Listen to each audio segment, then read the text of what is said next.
Ito po yung aking mga sigarilyas ay may mga bunga pa. Pinahihinog na lang namin gawa ng gagawin naming similya. O, pwede pang gulayin yan. Ayan, may mga bunga pa yan sa loob. Ang dami ayun. Ayan ayan lahi po ang bunga lang. Ayan bunga yan ayun. Sa isang puno. Ito may isang puno rito. Ito pa ayan mga bunga niya. Marami siyang bunga. May mga itong bulaklak ay kainin sana kira, pero dito ako nagtaka. Akala ko noon isa sa bulaklak ng sigarilyas ito. Buti na lang may nabanggit sa akin ng kaibigan ko rito, naku, alisin mo yan, yan ay napakakate. Hindi ko siya natatanggalin, akala ko kasi bulaklak.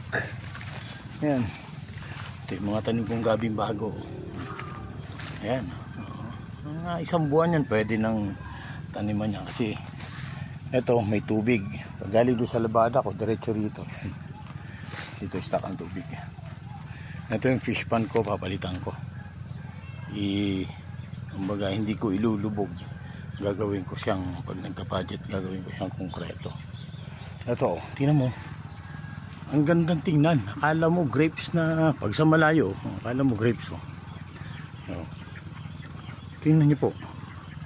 Ayan, akala ko bunga, hindi ko siya kinukuha. Ayan dahil pa maliliit pero ayaw nga, hindi nga puno ng magkapareho lang ang dahon yan yan yung dahon na nito. Ang dahon naman ng palang ayaw medyo malalaki. Akala ko talaga bunga. Ayan ayun pala, pag nahawakan mo to, mangangati ka ng dihamak. Ayan naku, salamat sa Diyos. At yan ang bunga niya tingnan mo. Ayan, parang may balahibo siyang matalim na pag tinamaan mo pala ay mangangati ka. Hindi ko lang alam sa probinsya namin kung mayroong ganito, kasi parang wala naman akong napapansin ganito. Ang ganda ng bulaklak, tingnan mo. Pag bunga na siya, ito na. Ang galing buti hindi ko nahawakan ng isang araw at mamimita sana ako rito ng yung mga sigarilyas na malalaki sa taas. Ito ay puno ng aratiles. Yan nasa gilid ng maliit na fish pond ko yan. Medyo papalitan ko lang kasi pag tag-init talagang tuyot siya, dry talagang dry. May bala kong gawin tong, kung magka-budget gawin kong konkreto.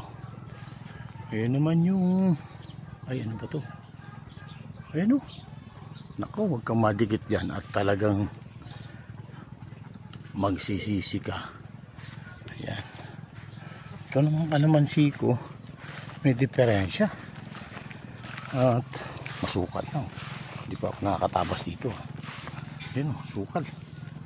Nakakatakot yung banda to kasi mapreskong lugar.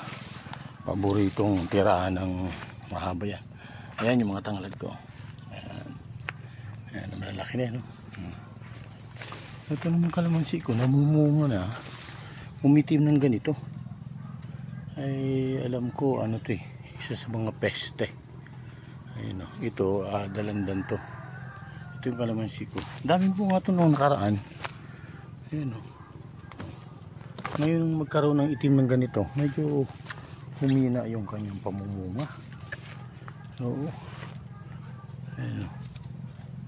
Ayan. Namulaklak ko din yung ko. Ito tinatawag naming dwarf. Bumunga, dwarf nga. Yan lang, isang bunga lang yan. Mamamatay na. Ito namulaklak na naman. Dwarf din to. Kaya minsan may hanap bumili ng mga similya sa online. Nau-online ka talaga.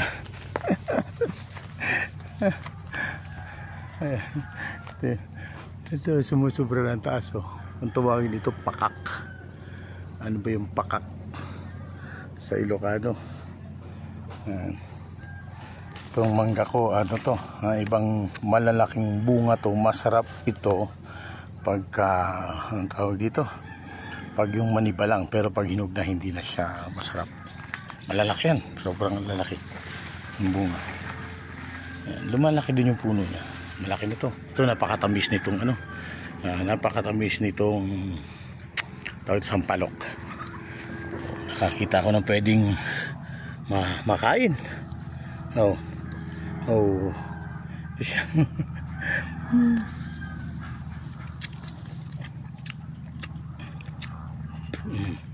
Ang dami bunga oh.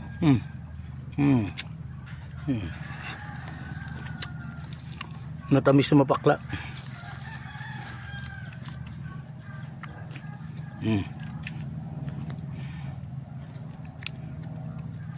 Nagkukulay sa bungangang ano ito.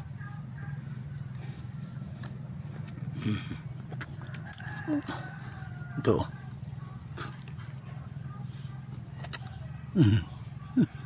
Yung kulay sa bunganga. Dami oh. May bunga. Maliit lang siyang puno. May bunga. Matamis na mapakla. Ayan oh. Yeah. Yung kangkong ko. Hindi nakatira manok dito. Kaya yun oh.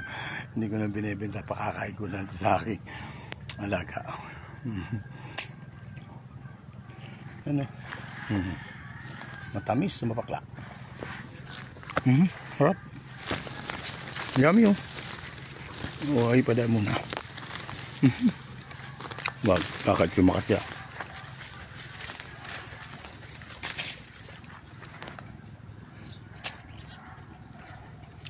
Kaya yung dalawang butas ko ng fish band, pinatuyo ko na. Papalitan natin ng ano. Masarap, mamitas ako, dahil bungaw. Masarap papakin. Pag pula pa, hilaw pa. Pag itim na, ayun yung hinog na. Dahil bungaw. Maliit na puno lang siya pero hitik sa bunga. Ikang hitik. Yan. Ito marami. Yan o. Guyabano. Pag namunga yan ang dami. Pati doon sa kabila doon. Kabila. Marami akong puno niya.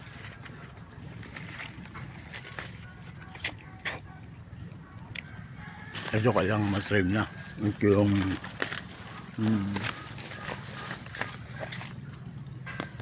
mulberry. Ito yung mulberry ko. May ibang bunga siya pero hilaw pa. Pero kailangan matrim na siya. Maputol yan. Bunga. Minsan pag panahon ng ano, tumataba ang bunga. So yun, hinog. Kunin natin. Oo. Ay, maniba lang. Nga maniba lang.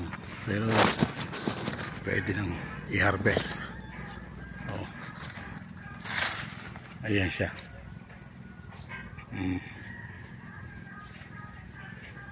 Tikman natin. Tamis na. Tamis. Medyo ano pa pero matamis na.